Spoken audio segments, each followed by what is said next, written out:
ስለ እስልምና ንገረኝ። እውነት ማወቅ ስለምፈልግ ነው እንደዛ ምጠይቅ። I will tell you ኢንሻአላህ።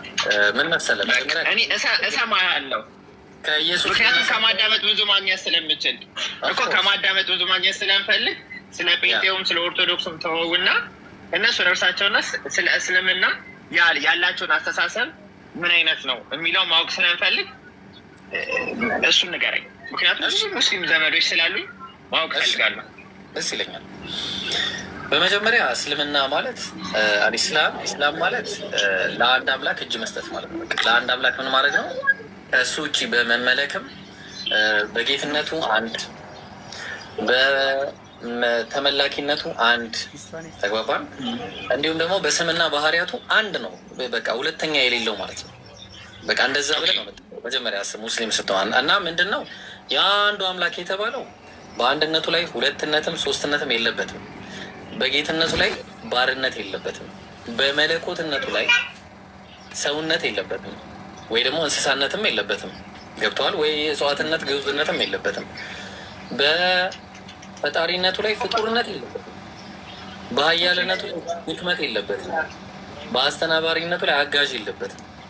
ተግባባን። በህያውነቱ ላይ ሞት የለበትም። መስቀል ላይ ሞተ አንልም። ተግባባን። በንቃቱ ላይ እንቅልፍ የለበትም። በቃ የአንዱ አምላክ ሰማይና ምድርን በመካከላቸው ያለውን ሁሉ የፈጠረ ለእሱ አምሳያ የሌለው ብቸኛ በምንነትም በማንነትም አንድ የሆነ ተመላኪ የሆነ አምላክ ነው። እሱም አላህ ይባላል። እሱ አላህ ነቢያትን ሁሉ ይላካል። ለምሳሌ አላህ ሲናገር በቁርአን ላይ በሱረቱ ነህል ምዕራፍ 6 ምዕራፍ 16 ቁጥር 36 ላይ ወለቀድ በዐስና ፊ ኩሊ ኡመቲን ረሱላ፣ በእርግጥም በየህዝቡ ላይ ነቢያትን መልእክተኞችን ልኬያለሁ አለ። የተላኩበት ዓላማና ዋና ቁንጮ ሀሳቡ ምንድን ነው?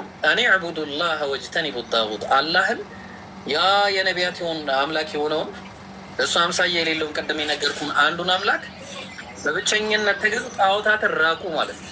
ጣዖትን ራቁ ማለት ምንድን ነው? ማርያምን ከአምላክ ጋር አስተካክለ ካመለካት ጣዖት አረካት ማለት ነው። ልባር ቅዱሳንን የትኛውም ቅዱስ ሲሆን ለምን ሩፋኤል አይሆንም? ለምን ሚካኤል አይሆንም? ለምን ገብርኤል አይሆንም? ለምን አቡነ ገብረ መንፈስ ቅዱስ አይሆንም? ለምን ነቢዩ መሐመድ አይሆኑም? ለምን ኢየሱስ አይሆንም? ለምን ነቢያት እና አብርሃም እና ይስሐቅ እና ያዕቆብ አይሆኑም? እነዚህን ሁሉ ከአምላክ ጋር አስተካክለ የማይገባቸውን ደረጃ ከሰጣቸው ሰዎች ፍጡራን ስለሆኑ ምን አረክ ማለት ነው? በእርግጥም በአንዱ አምላክ ላይ አጋራህ ማለት ነው። ያ ደግሞ ከእስልምና ያወጣል። ይሄ በጣም የሚያደርገው ነው። ፍጹም ሞኖቲዝም፣ ፍጹም አንድ አምላክን ብቻ የምናመልክ ህዝቦች ነን ማለት ነው እኛ። እና ለዛ ነው አላህ ቁርአን ላይ ሲናገር ቁል በላቸው አንተ ሙሐመድ አለይሂ ሰላቱ ወሰላም ወላሁ አሐድ፣ እሱ አላህ አንድ ነው ይላል። አላሁ ሰመድ፣ አላህ የሁሉ መጠጊያ ነው። እሱ ወደ ማንም አይጠጋም።